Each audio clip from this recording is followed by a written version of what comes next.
society, masyarakat sipil. Ini Pancasila harus betul-betul diajarkan dalam seluruh tingkat sekolah dengan baik. Jadi Pancasila dan mata pelajaran kewarganegaraan dan PKN seakan-akan tidak menjadi masalah yang paling pokok.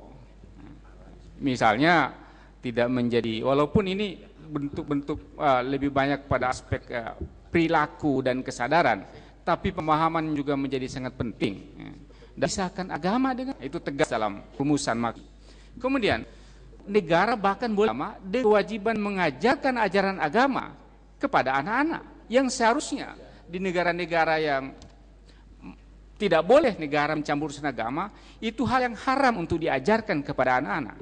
Jadi ini adalah suatu hal yang mendasar sebagai identitas nasional negara kita yang berdasarkan pada ketuhanan yang Maha Esa. Ini suatu yang sangat berbeda. Bagi negara-negara yang memisahkan negara dengan agama, itu menjadi hal yang aneh melihat di Indonesia ada pelajaran agama.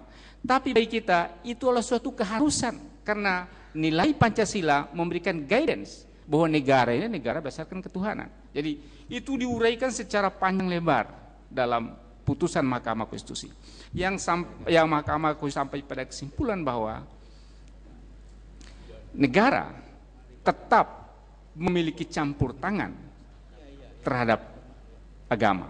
Memang menurut putusan Mahkamah Konstitusi, perbedaan keyakinan itu tidak bisa dibatasi oleh siapapun kalau hanya sekedar keyakinan, karena itulah merupakan forum internum. Tapi negara boleh mengajarkan nilai-nilai agama kepada warga negara, walaupun itu adalah forum internum, karena itu negara Pancasila. Akan tetapi ketika mengungkapkan keyakinan itu, mengaktualisasikan keyakinan itu, dan mengganggu penganut agama dan mengganggu penganut agama yang lain, maka itu menjadi persoalan yang menurut pemohon itu tidak boleh dibatasi. Akan tetapi menurut Mahkamah Konstitusi ini harus bisa dibatasi, karena negara memiliki fungsi untuk menegakkan ketertiban umum, dan Undang-Undang Dasar memberikan kemungkinan untuk itu. Ini salah satu, Bapak sekalian, bagaimana format atau bentuk aktualisasi Mahkamah Konstitusi menerapkan salah satu nilai yang terkandung dalam Pancasila dan bentuk putusannya, dan ini memiliki peran strategis, karena ketika putusan Mahkamah Konstitusi dijatuhkan, maka perdebatan selesai dan orang menjadi hormat, karena penghormatan putusan Mahkamah Konstitusi termasuk bagian dari penghormatan terhadap konstitusi. Jadi banyak putusan-putusan MK yang lain yang selalu dalam putusannya mengaitkan Pancasila pembukaan dengan konstitusi. Bagi MK, konstitusi yang hanya terdiri dari 37 pasal, yang A, B, C menjadi 73 pasal, tidak bisa menjawab seluruh persoalan bangsa yang dimohonkan di Mahkamah Konstitusi. Karena itu hal-hal yang tidak diatur dalam pasal-pasal konstitusi selalu kembali kepada dasar filosofi Roslah, atau pasal-pasal konstitusi yang kira-kira kering, maka diberi dinamika berdasarkan penafsiran atas filosofi Roslah yang ada dalam pembukaan. Jadi begitulah kita menafsirkan dan mengaktualkan nilai-nilai Pancasila dalam bentuk putusan-putusan Mahkamah Konstitusi. Saya kira demikian pengantar diskusi yang bisa sampaikan. Terima kasih.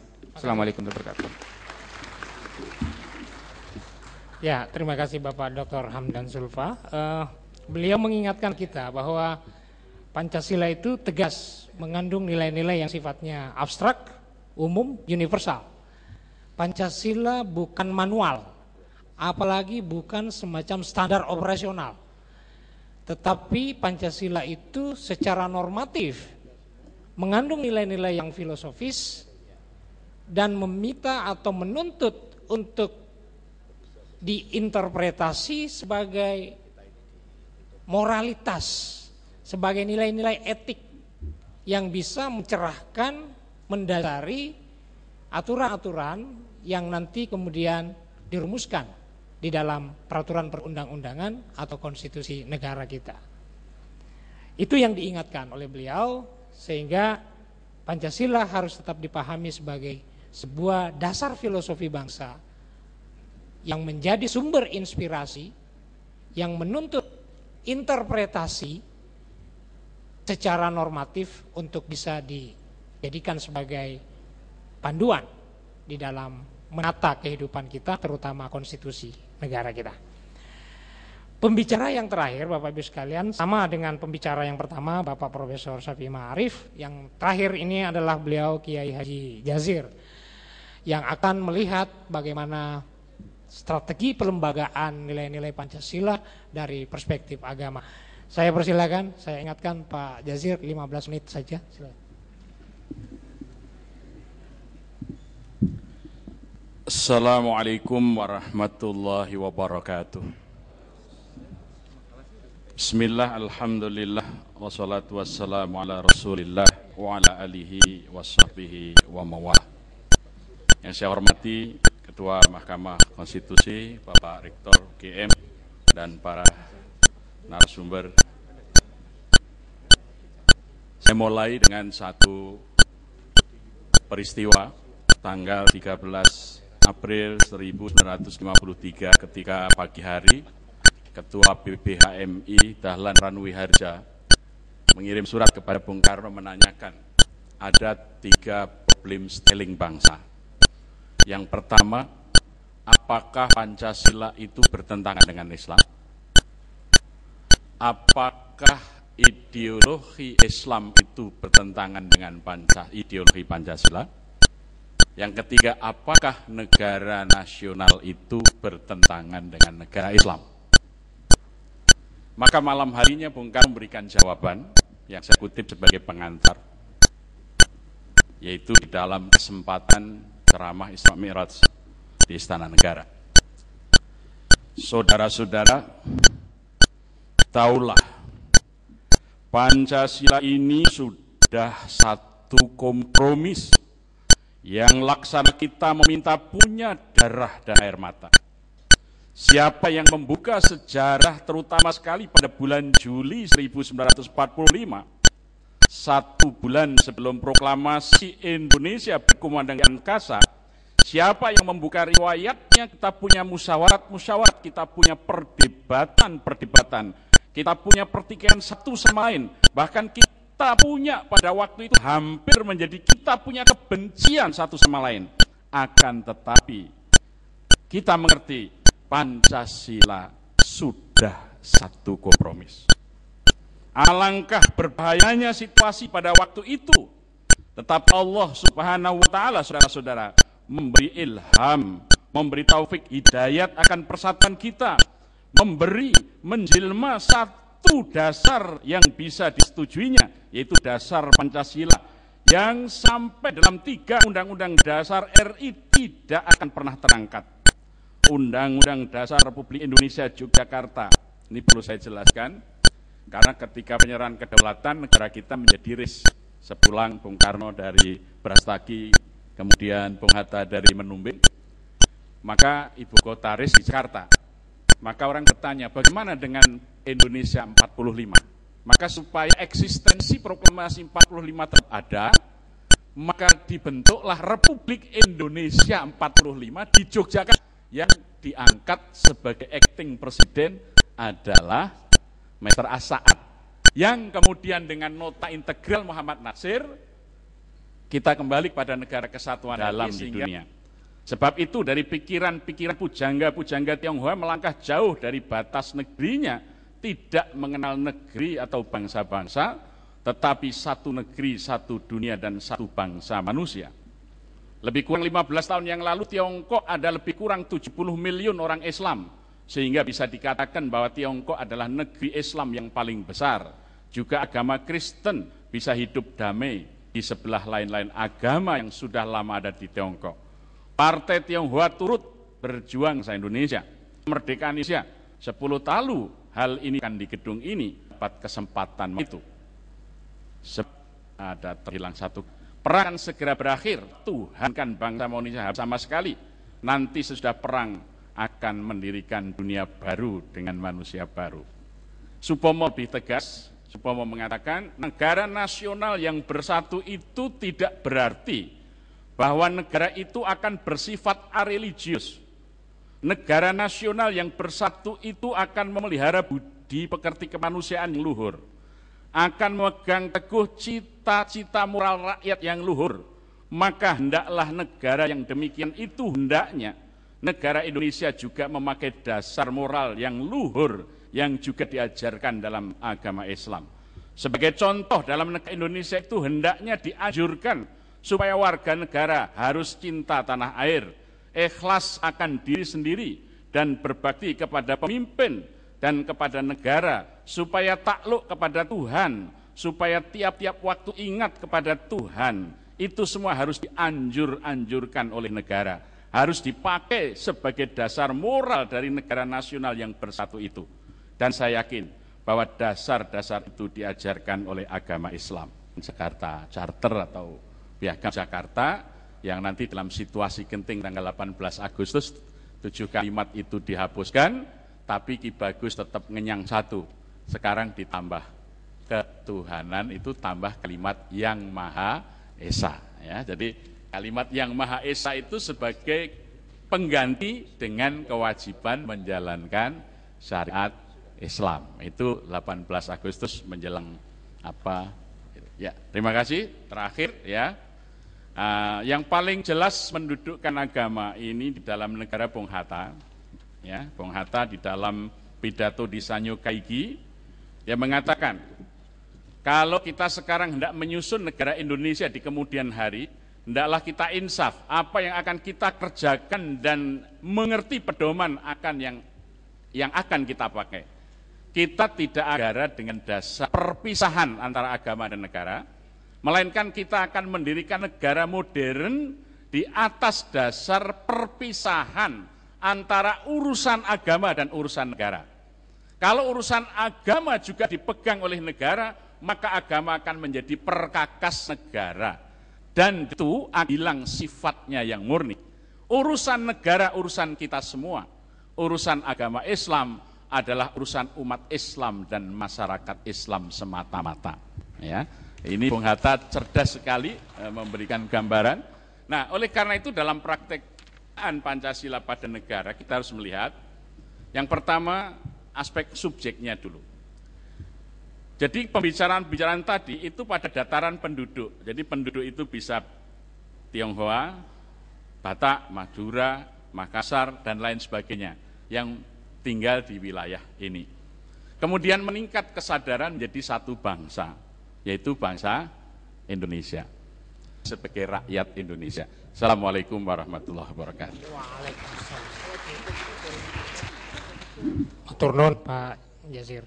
Bapak Ibu sekalian, seperti dengan catatan-catatan pembicara sebelumnya, singkatnya dari beliau itu ditekankan bahwa betapa kuat dan besarnya pengaruh pemikiran keagamaan ketika negara ini mau didirikan. Tetapi sebesar dan sekuat apapun pengaruh agama itu, akhirnya toh negara kita ini bukan negara agama, tapi negara beragama. Negara dan agama tidak bisa dipisahkan. Juga bukan negara sekuler. Negara kita adalah negara Pancasila, itu yang beliau elaborasi lebih jauh dari sejarah itu. Bapak Ibu sekalian, tidak banyak waktu yang bisa kita gunakan untuk berdiskusi. Saya diingatkan oleh panitia jam 11.45 harus selesai. Jadi ada waktu cuma 5 menit atau 10 menit ini. Saya persilahkan 2 orang saja, 1 putra saya, bapak, 1 ibu. Ada ibu dari belakang, kebetulan saya kenal Ibu Tuti barangkali kalau salah, bukan? Ya, ibu di belakang, 1 ibu dari belakang dan 1 bapak paling depan, yang bapak yang berbatik. Saya persilakan dari ibu dulu yang di belakang.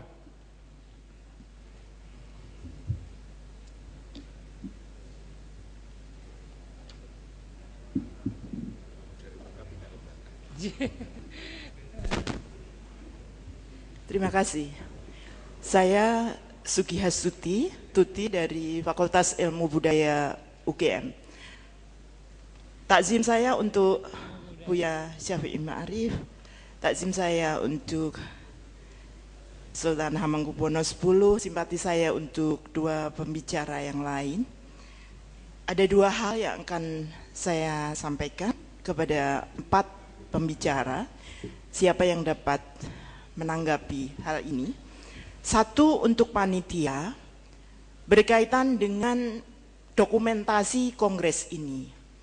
Ada kata Kongres Pancasila 4. Di dalam poster ada Kongres Pancasila 1, Kongres Pancasila 2, Kongres Pancasila 3, dan Kongres Pancasila 4.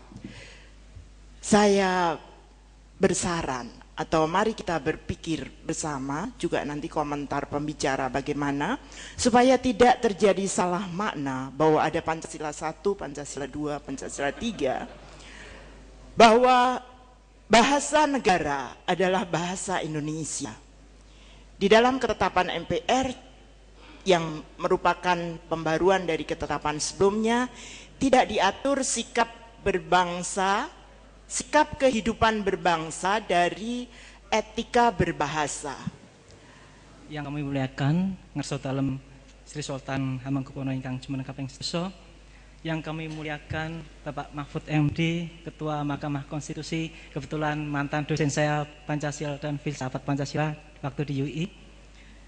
Yang kami hormati pembicara dan moderator.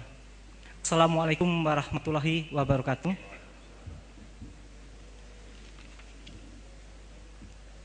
Pertanyaan saya ini tidak terlepas dari adanya isu-isu nasional tentang karakter bangsa.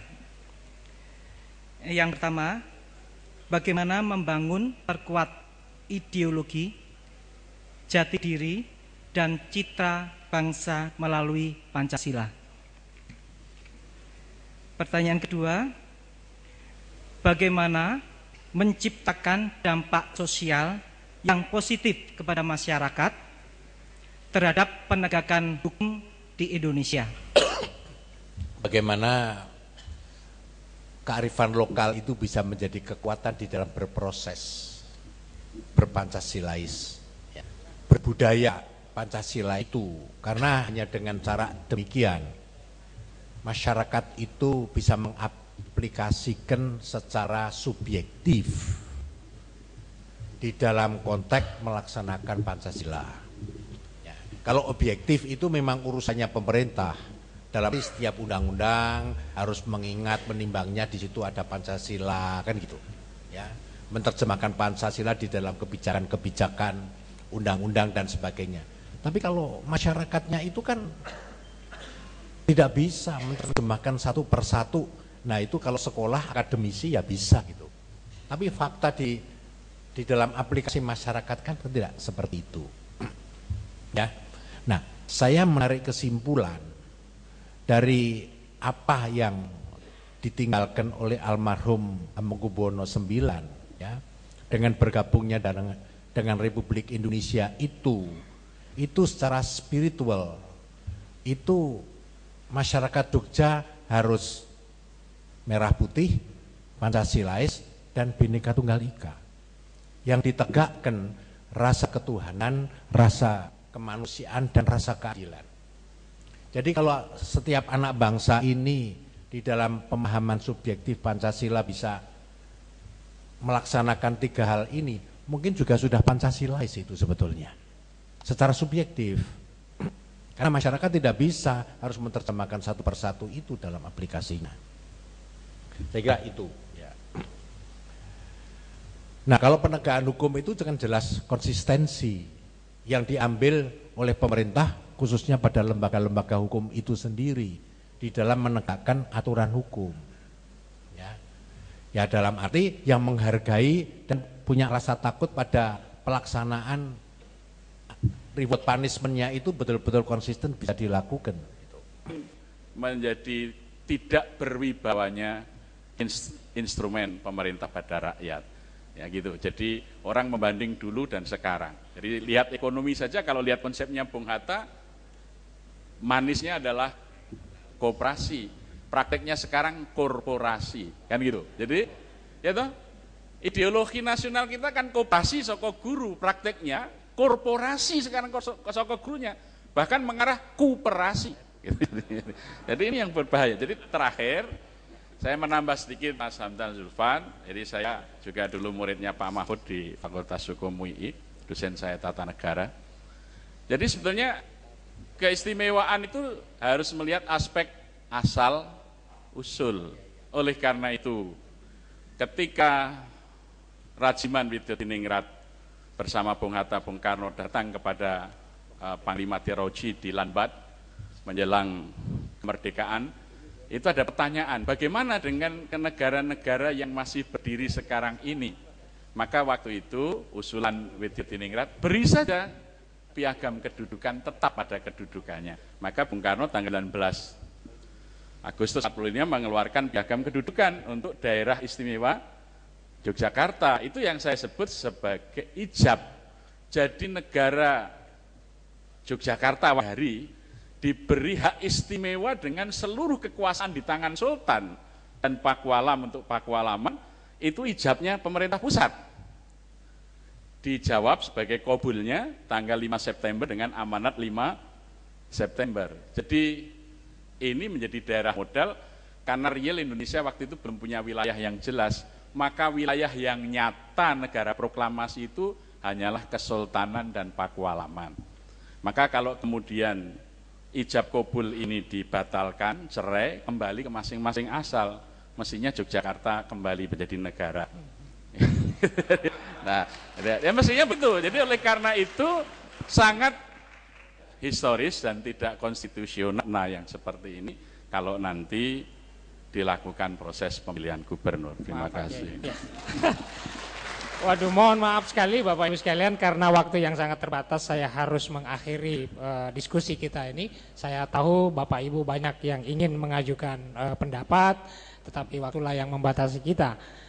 Saya merasa bahwa tugas saya sebagai moderator sudah cukup sampai di sini, lalu lintas diskusi, bukan tugas kesimpulan karena ada yang akan rumuskan itu. Tapi Bapak Ibu sekalian, seperti yang di Bapak Ketua Mahkamah Konstitusi, bangsa Indonesia dengan Pancasilanya itu adalah sebuah fitrah, sesuatu yang suci, maka perlu kita memberikan penghormatan yang sangat istimewa. Begitupun juga dengan pembicara-pembicara kita yang ada di depan adalah orang-orang istimewa yang sangat ahli di bidangnya, sehingga saya minta kita memberikan standing applause. Mari kita berdiri untuk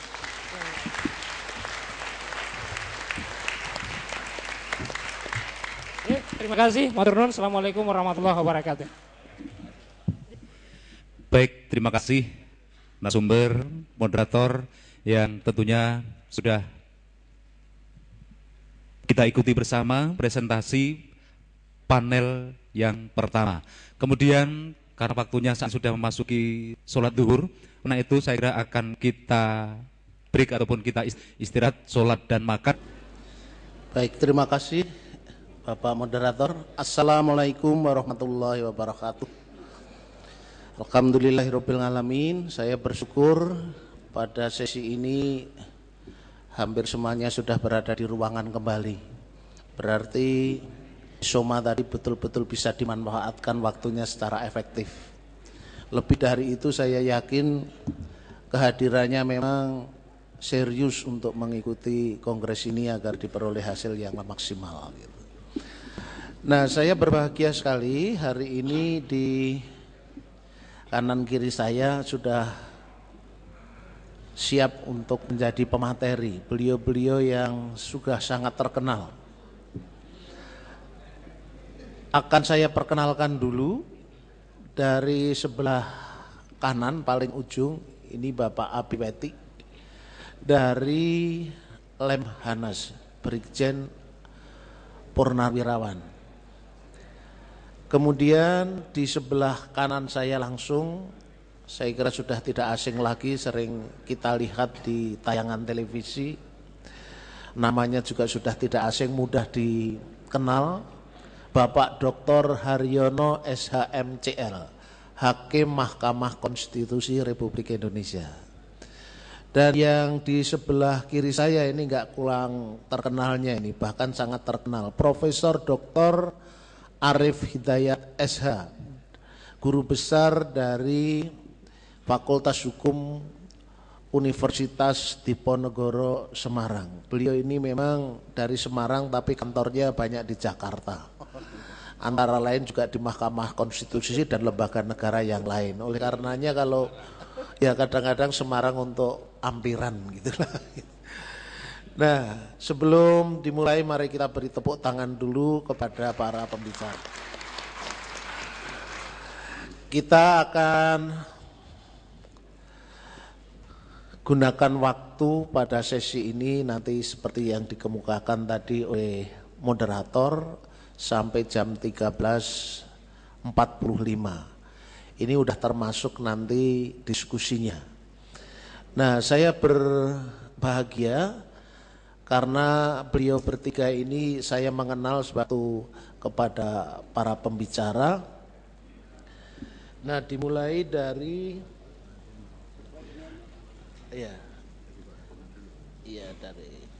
saya akan persilahkan dulu yang pertama kepada Bapak Dr. Haryono SH MCL. Monggo.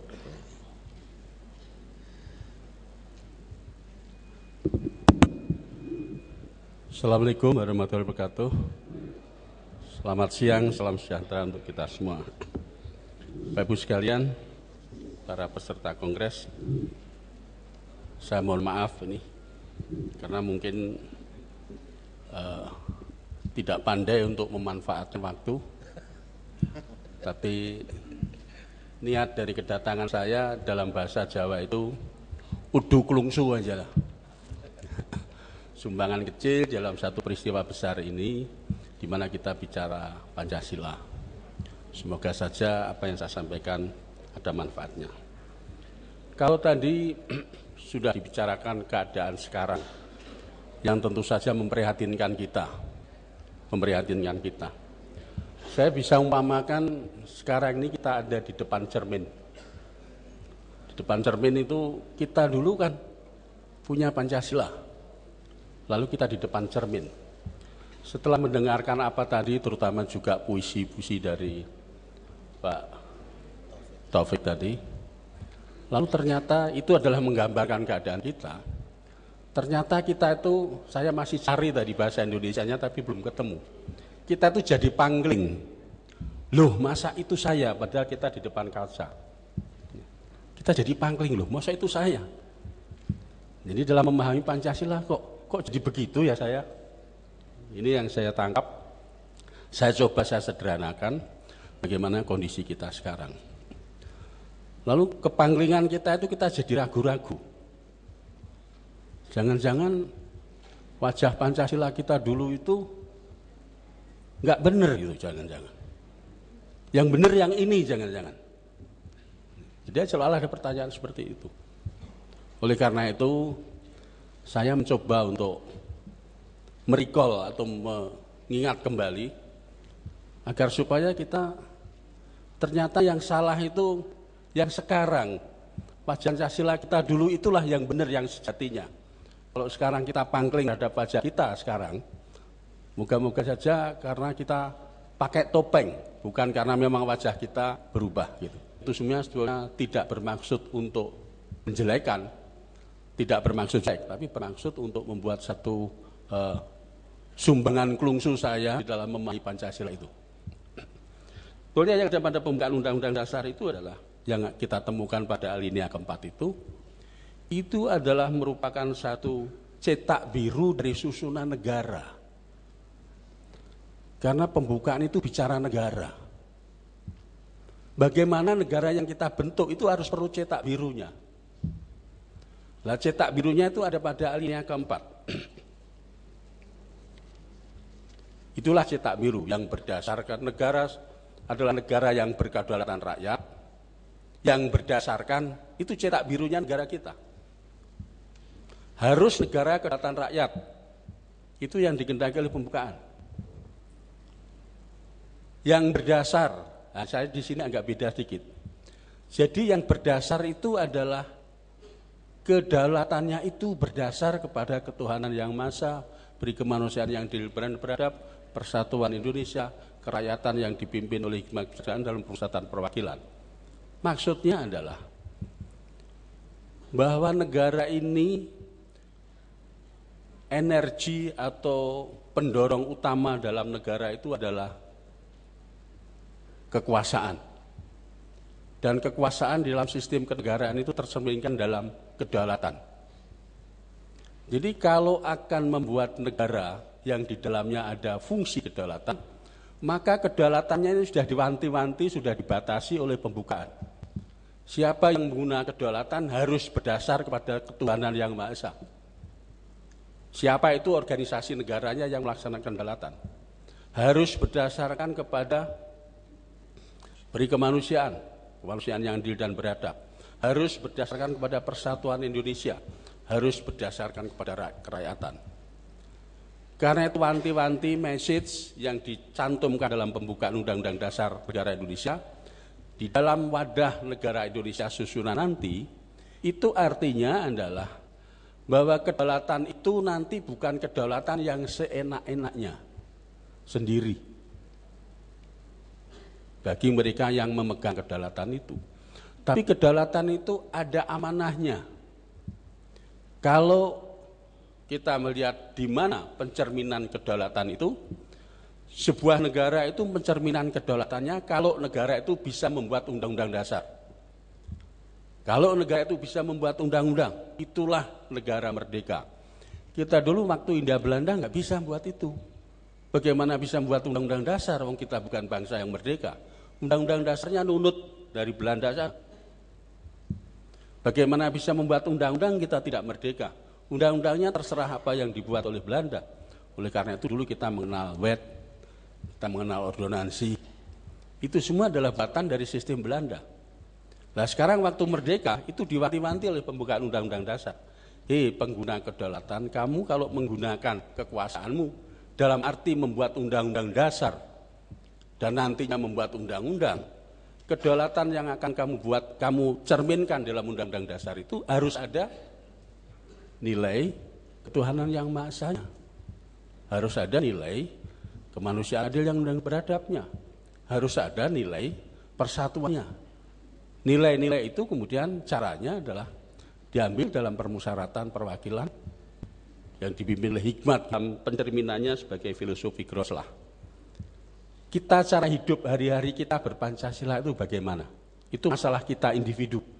Kalau masalah negara, kita serahkan kepada susunan kenegaraan tadi. Ini saya mencoba mereka-reka, tapi sekali lagi tentu saja ini percobaan saya untuk memberikan sumbangan.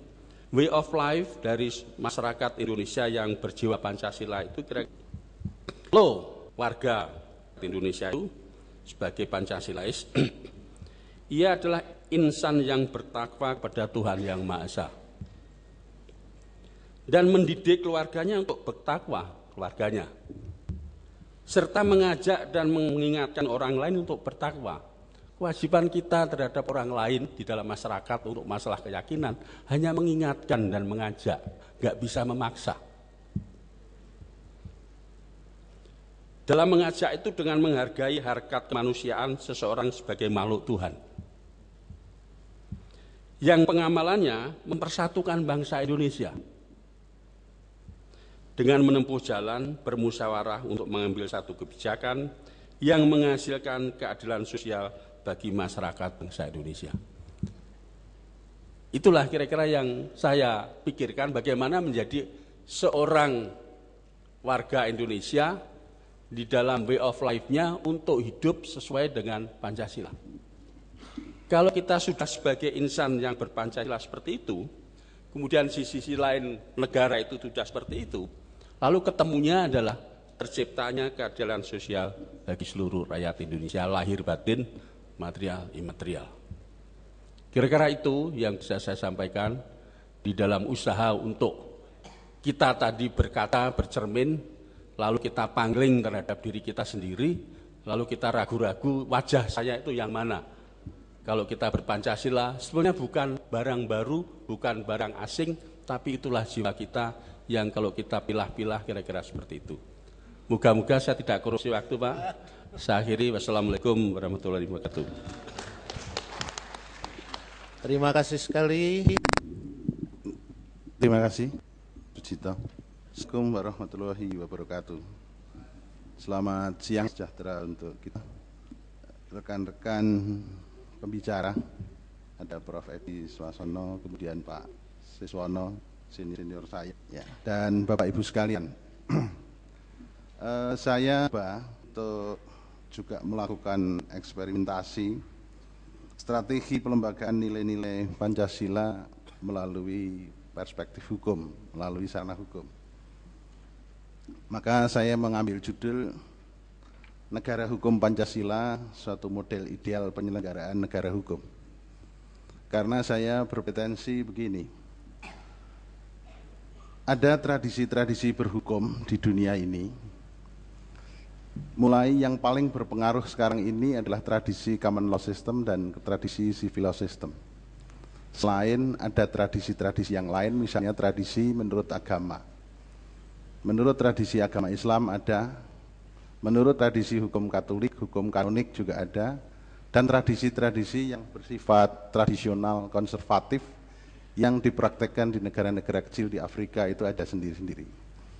Nah, saya kemudian mencoba bagaimana sebetulnya negara hukum Pancasila itu. Tetapi sebelumnya, saya akan menyampaikan satu kondisi. Kalau pada waktu The Founding Fathers itu bersidang menyusun Undang-Undang Dasar, suasana pada waktu itu adalah suasana yang kinya puku disebut rakyat yang sayete, yang tingkat percayanya itu tinggi sekali. Apa yang disampaikan oleh Pak Kiai tadi disampaikan oleh untuk sampai pada kesepakatan menggunakan Pancasila sebagai dasar negara. Karena apa? Karena sebetulnya mempunyai cita-cita bersama, yaitu mendirikan negara kesatuan. Karena kalau tidak memakai itu, maka yang lain tidak ingin bergabung dengan negara kesatuan. Saya punya pikiran yang nakal. Kalau begitu sebetulnya Belanda itu paling berjasa untuk bangsa Indonesia. Karena kalau tidak ada Belanda, bangsa ini mungkin tidak terbentuk. Karena untuk menyatukan Indonesia yang luar biasa begitu itu harus dengan represi, dan represi itu dilakukan selama 350 tahun. Nyatanya kalau sudah nggak ada musuh, Indonesia begini. Bermusuhan sendiri. Jadi jasa Belanda itu luar biasa sebetulnya bagi bangsa ini. Karena kalau mau menyatukan sendiri nggak bisa. Jadi hampir sama Belanda, fungsi Belanda dan fungsi Sumpah Palapanya Gajah Mada itu hampir sama sebetulnya.